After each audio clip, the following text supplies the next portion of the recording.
My daughter came home crying after she was invited to a Christmas party at my husband's parents' house. When I asked her why she was upset, she handed me a gift-wrapped present without saying a word. "Mom, look at this. Why did this happen to me?" she asked. I was shocked when I opened the present. It wasn't something meant for a child. I quickly went to the police and asked them to find out who gave this present to my daughter. The police investigation revealed that Ed was the one who sent it, and it caused a lot of trouble with our family members. Ed faced serious consequences for his actions. I'm in my 40s and my husband is in his 30s. We both work at the same company. I started working there when I was in my mid-30s after leaving my previous job because my boss insulted me at a party. He called me an old maid because I wasn't married by the time I turned 30.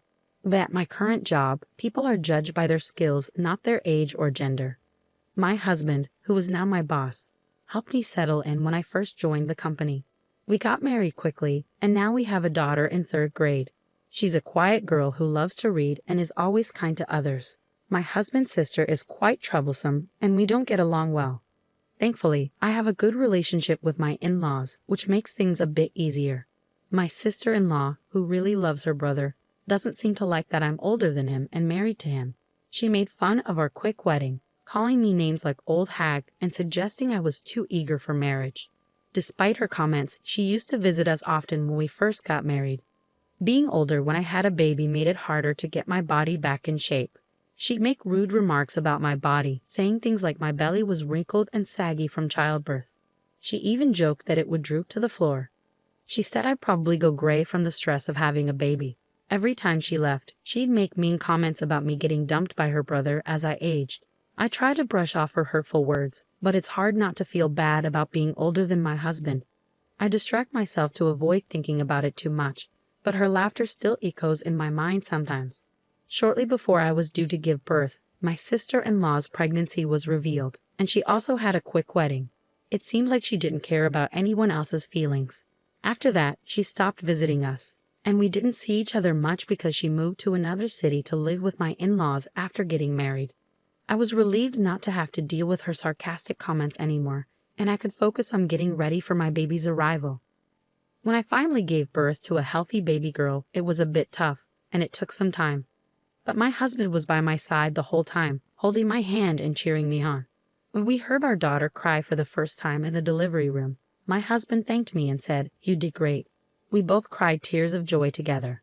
7 months after our daughter was born, my sister-in-law had a baby boy.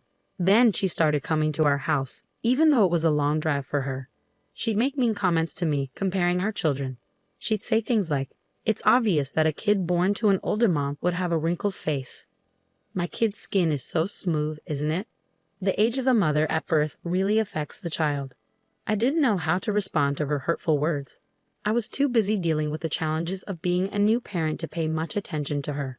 The problem was, she never brought any baby supplies with her when she visited.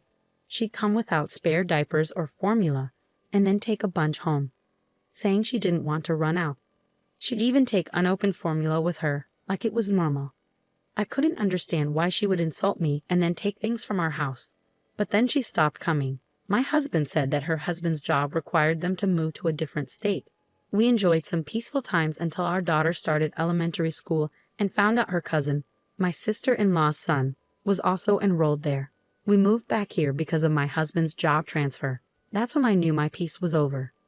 Even though my daughter and her cousin had different parents, they got along really well. My daughter, who was older and very sincere and kind, looked after her cousin. He, on the other hand, was very popular and had lots of friends. When they both reached the 3rd grade, they ended up in the same class. One day, my daughter won an award for a reading reflection she wrote for a summer project. It was so good that it even got published in the newspaper. The whole family and relatives were talking about it. During a break between school terms, we were visiting my in-laws. This time, maybe because they heard about my daughter's award, some relatives were there who usually didn't get together. But my sister-in-law wasn't happy that our family was getting so much attention. She complained, saying, "It's not fair. That book was supposed to be for my son, but your daughter took it." The truth was, they had just swapped books. They couldn't decide which book they wanted to read, so they agreed to swap after finishing. After they both finished reading both books, they talked about it and decided together which book report to write. Mind if you like the book my daughter read first, so she let him have it. When I explained the situation to my sister-in-law, she accused me of writing the award-winning reflection for my daughter. I used to write novels as a hobby in college, something she must have heard from my husband. Unbeknownst to me, she started spreading rumors among the parents at school, saying I had a connection with one of the judges and asked for a favor for my daughter's writing competition. My daughter heard these rumors and became really upset. She even stopped reading her favorite books, feeling downcast. Seeing my daughter so upset, not just because of me, but also because she became the target of mean comments, I couldn't take it anymore. I wanted to talk to my in-laws about everything that had happened, but I first confessed everything to my husband. It was the first time I told him about all the things his sister had done to me since we got married. She even took clothes I bought for my daughter when she was a baby, saying babies couldn't tell the difference between boys' and girls' clothes. She also insulted me and called me fat when I was pregnant, saying I looked like a sumo wrestler and should try a sumo stomp. My husband was furious, rightfully so, and he said it's not something to say to a pregnant woman. He called his sister's actions theft. He decided we should share everything with his parents, and he would be the one to tell them. So my husband and his parents went to my sister-in-law's house together. She was surprised to see them, but happy to see her beloved older brother. However, she ended up getting a harsh lecture from him and started to resent me even more. "You snitched to my favorite brother, you old hag. Acting like a tragic heroine must feel good, right? It's the worst for me, though. Take responsibility, you old ma," she said. At first, I thought she might be calling to apologize, but it turned out she just wanted to vent her anger at me. So I stopped answering her calls and let them go to voicemail. After about 2 weeks, the calls stopped, and I thought she had lost interest since I wasn't responding. But later, I found out that wasn't the case. In December, my in-laws organized a children's Christmas party for the first time. I was curious why they decided to do it this year. My daughter was thrilled to receive an invitation because she had fond memories of Christmas parties from her kindergarten days and was hoping her elementary school would have one too. However, her school didn't celebrate Christmas due to their policy on religious events. Why argue about religious reasons when Christmas has its own special meaning? I wondered, but apparently some parents had strong opinions about it. I told my daughter we could have our own celebration at home since we did that last year. She was excited about the party and enjoyed picking out a gift for the gift exchange. The invitation for the party asked us to bring a gift worth around $20, so my daughter and I spent some time shopping at a nearby mall to find the perfect present. She chose one of her favorite picture books to share her thoughts with whoever received it. On the day of the Christmas party, she carefully held the present she picked and happily headed to my in-laws. Their house is just a 10-minute bus ride away from the bus stop, which is only a minute's walk from our house. I let my mother-in-law know that my daughter was coming, and she offered to pick her up. 10 minutes later, my mother-in-law called to say that my daughter had arrived safely, and I finally felt at ease. But 30 minutes later, everything changed. I had expected my daughter to be enjoying the Christmas party by now, but suddenly I heard the front door open. It was a weekday and my husband was at work. I was working from home because my daughter was on winter break. The unexpected sound of the door opening alarmed me, so I rushed to the entrance only to find my daughter sitting on the floor crying. I asked her what happened, and she handed me a gift-wrapped bag. She said I would understand once I looked inside, so I opened it. Inside was a torn-up newspaper with my daughter's reading reflection printed on it, along with a message card. The card, written in red ink, said, "If you get too cocky, you and your family will end up like this stuffed animal." There were also patterns that looked like blood splatters. Digging further inside, I found a stuffed animal that had been torn to pieces and covered in red ink. It was too cruel to be a joke. There was no way my daughter would coincidentally receive such a gift. During the gift exchange, my daughter explained that my sister-in-law had prepared this special present for her. Even though we agreed as a family that adults shouldn't personally prepare gifts for the child-focused Christmas party, my sister-in-law was at my in-laws' house. I didn't accompany my daughter because of this agreement. However, my sister-in-law's presence caught me off guard. My mother-in-law would have informed me if she had known my sister-in-law was there, but she didn't notice her. "Didn't you tell Grandma?" my daughter asked. My mother-in-law had always encouraged us to let her know if her daughter did or said anything to us. I had also communicated this to my daughter. When I tried to tell my daughter what happened, my aunt interrupted and said she hadn't called for me. She explained that only children with a connection to missionary schools were allowed. My daughter asked, "What's a missionary school?" and I was speechless. Just this spring, one of our relatives had passed the entrance exam for a missionary school, which had become a big topic of conversation. My sister-in-law's son also attended a missionary kindergarten. My sister-in-law must have thought this topic would be a way to scold my daughter. I told my daughter to stay inside with the gift she received while I rushed to the police station alone. I argued that it was a serious threat, but the police suggested resolving the matter within the family. However, I insisted that threats can be valid even among family members or siblings. Not only were there threatening words, but also a threatening letter and a mutilated stuffed animal, which I argued was malicious. Fortunately, a female police officer happened to pass by and empathized with how scared my daughter and I must have been. After I provided my sister-in-law's address, she promised to go and warn her right away. My wishes were fulfilled in the end, but I shudder to think what might have happened if that officer hadn't passed by. It was disheartening to realize that some members of the police force still wouldn't take action unless there was an actual incident or accident. I worried about how I could protect my daughter in case of an emergency. That evening, when my husband returned from work, I told him everything that happened. He was furious with his sister for ruining our daughter's fun out of spite. He immediately called his parents to express his anger, since the Christmas party was happening at their house and they supposedly didn't know anything about it. They claimed they had no idea my sister-in-law was there. They had left the back door unlocked, so she might have entered that way. My mother-in-law apologized for not paying attention to who was coming and going as she was busy picking up other grandchildren nearby. My father-in-law had been away at work during the day. The Christmas party was mainly organized by the older nephews and nieces, and my mother-in-law had mostly left it to them. Later, the police officer firmly warned my sister-in-law. From what I heard, she was told that any further reports could lead to more than just a warning, so things should be fine for the most part. However, my in-laws were upset by my sister-in-law's actions, which had escalated to involve the police. It could potentially lead to criminal behavior. As a result, they called a meeting with both our family and my sister-in-law's family with the parents present for discussion. When we arrived at my in-laws' house for dessert, my sister-in-law and her husband hadn't shown up yet. They finally appeared right at the last minute, with my sister-in-law clearly sulking. It was obvious she wasn't remorseful and resented me for involving the police. Her husband, sitting next to her, seemed clueless about why they were summoned. He'd appeared to have been called without being informed of the reason.